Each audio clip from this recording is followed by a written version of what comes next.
This is my first follow-up review of any 401k provider. In this case, I felt I had to do this review because of Guideline's significant change in its pricing structure and the way in which it communicated this change.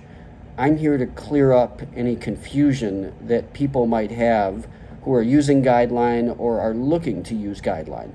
So initially, Guideline's fee structure was great because they, unlike any other firm in the industry, with the exception of Ascensus and Vanguard, had a complete flat fee structure. But what was unique about Guideline, to the exclusion of every other provider, is that they would not allow any fees whatsoever to be paid at the participant level, with the exception of fees like distribution fees, like loans, hardship distributions, ACH chargebacks. But those are typically always participant fees, and those are one-off fees depending on whether or not participants even engage in those transactions. What Guideline did was assess an assets under management fee of 8 basis points, or 0.08%, as a replacement for these transaction fees that people, Guideline said, were complaining or expressing concern or frustration with them due to financial hardships and everything that's gone on in the past year.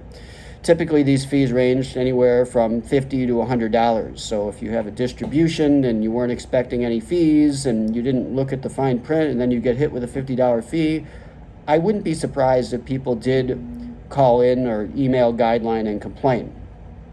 But what Guideline did in its communications was say that you asked for it, you, the participants, and they got rid of these fees because they were hard for people to deal with. But what doesn't make sense about that is that these fees were charged to participants' accounts just like the 0.08% fee will be charged to participants' accounts.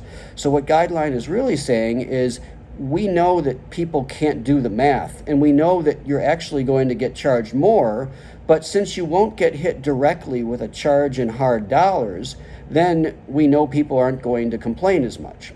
Guideline likely, if they're bright, and I'm sure they are, had this plan all along because they knew they couldn't operate sustainably if they were going to continue simply having a flat fee structure.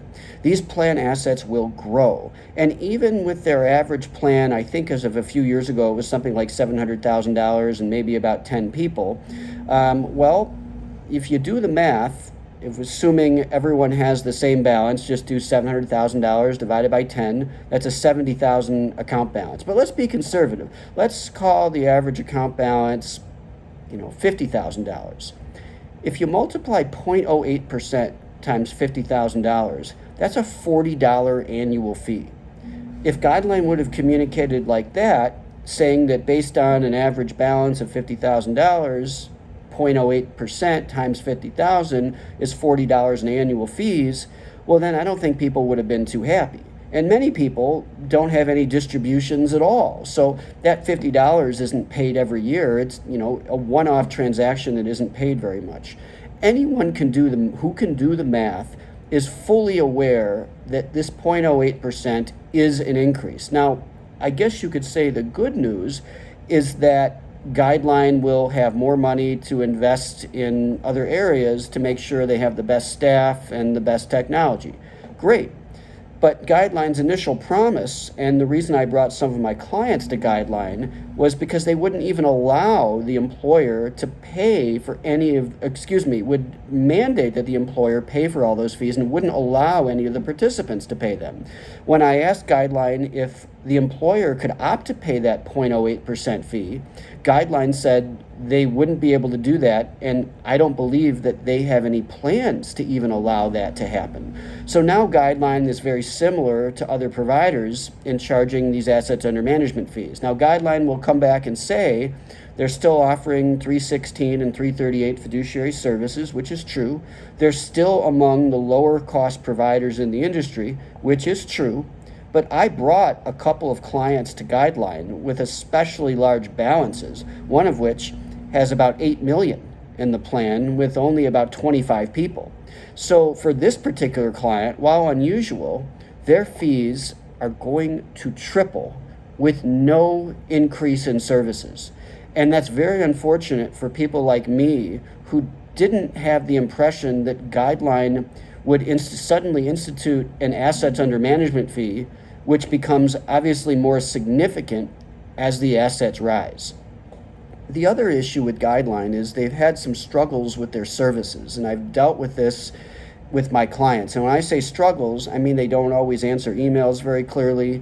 They can't necessarily handle complex transactions when there are multiple owners and non-owners.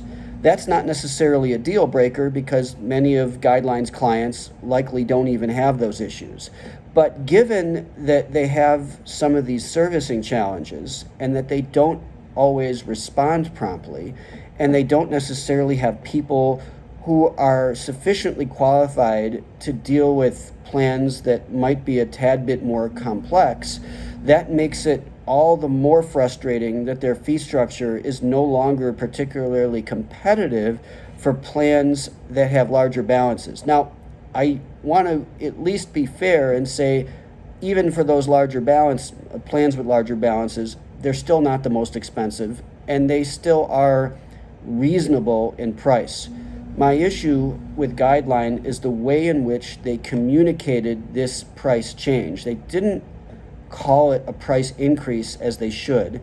They didn't assume that anyone could do the math, and they might have been right about that.